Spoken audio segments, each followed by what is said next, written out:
Okay, let's go. Week two.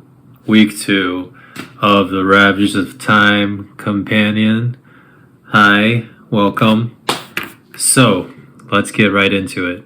Chapter 2, being handicapped survivor. So, we start the chapter off with the man, the myth, the legend, Lu Bu. We notice his crown, his halberd, and the people calling him traitor. That for the people in the know, this is Lu Bu. And the reason he's often called a traitor is because he's known in China as a very treacherous figure, especially because he betrays his foster fathers. Now notice the plural there. He's so far betrayed one, Ding Yuan, his first foster father.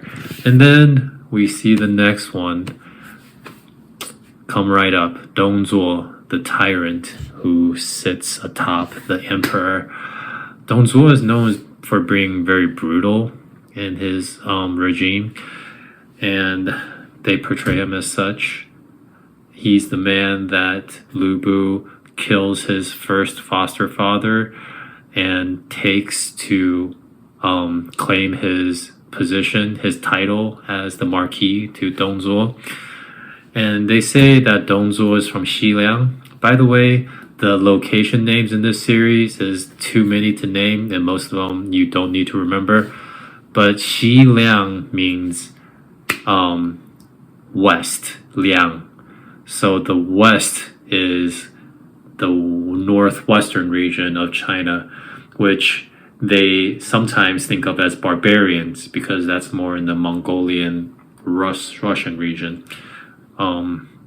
So that also is tied into another very ferocious warrior that will come in the series.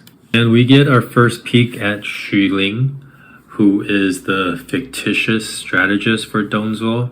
And I thought about it a little, and I think the reason they put him in there is both for plot mechanics and also to set up the idea that there's always a genius strategist that enables these warlords to be successful. And since Dong Zuo is not known to have any military strategists, if you play Romance of the Three Kingdoms, he doesn't. Well, Li Ru is one, actually. He is actually. But besides Li Ru, who will appear in the series later, they have Xu Ling here be the sort of one that sets the plot in motion.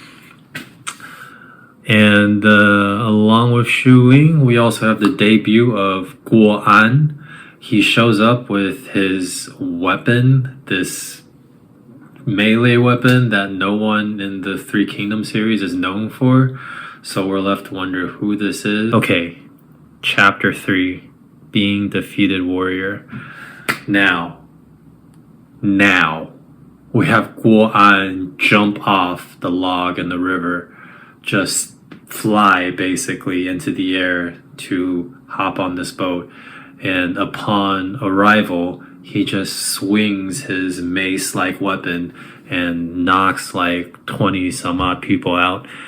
And so we set up the expectation that this is kind of a wuxia series, that these men are more than mortals, like they're like superheroes basically. In Chinese wuxia, there are many characters that are like given incredible abilities. And so right away we have a character with special powers. And to match him, we have Zhao Huo, this main young character who makes his first appearance. Okay, we saved the best for last because up until now, we have not been introduced to that many actual Three Kingdoms characters. We've seen Lu Bu in drips and drabs. Now we have Liu Bei, Zhang Fei, and Guan Yu at the tail end of Chapter 4. These are usually the main characters. Like if you're playing a video game or reading about the Three Kingdoms, you're looking at it from their POV. Like, their Peach Garden Oath usually is where the narrative starts.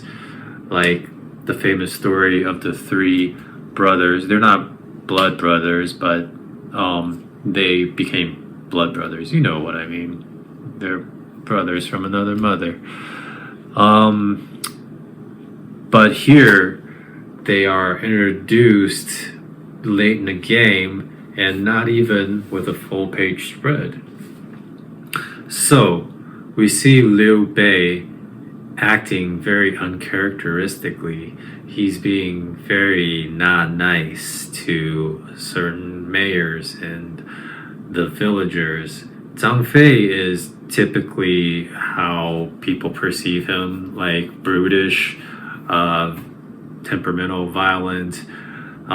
So that part we are met expectation-wise, but Liu Bei is generally perceived as the good guy. He is like the hero of Three Kingdoms.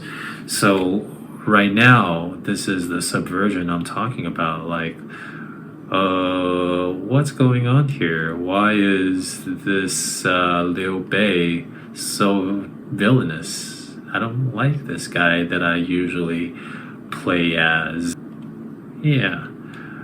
But the twist here is it was actually a way to use one evil to do two good.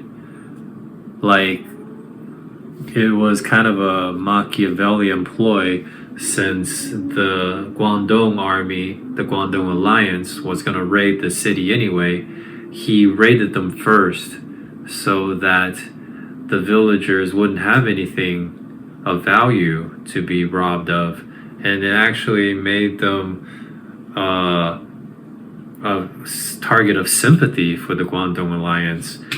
And the Liu Bei army, turns out they didn't kill anybody, so they didn't do anything irreversible, and they took their loot to two different cities and saved these starving populations. So, is Liu Bei a hero? Is this an anti-hero because he's using sort of a amoral method to achieve what he thinks is the greater good? That's what Guan Yu thinks. That's what he convinces Zhang Fei of, who feels guilty about beating the mayor. Yeah, it's severe, but are they doing the best they can in the circumstances? That's up to debate, and we're debating it at the current saga, where they do something pretty unjustifiable in history, but as it says at the end of chapter 5, nobody in the base of this lord they take over from really blames them for it. I don't know if that's historically true, but I've had my opinion soured on Liu Bei since learning a little bit about the historicity of what he did there. A little bit like Cao Cao, the man he tried to position himself against. But that's what makes it still interesting. This current arc is to see what is the depth of Liu Bei's morality. How low is he going to sink to accomplish what he thinks he needs to? Thanks for watching, and we'll see you next week.